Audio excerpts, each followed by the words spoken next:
update kuchyne. Jurko ide. Máme to hotové, svetlo svieti.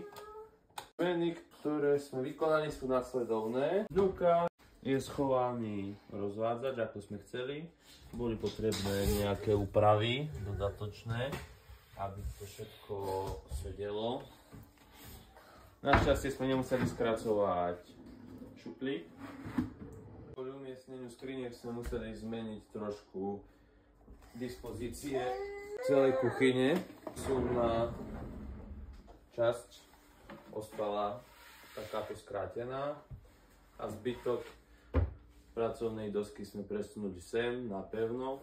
Z dôvodu toho, že nebolo miesto na vchádzanie do kúpeľky, keď to bolo vysunuté, a z dôvodu toho, že sme potrebovali prekryť určitú časť tej steny, takže jedno s druhým. Ďalej tá stena, ktorá bola na tejto skrinke vzadu, je teraz tu. Kvôli tomu, aby vzniklo miesto dnúka na prietokový ohrievač a na vývody.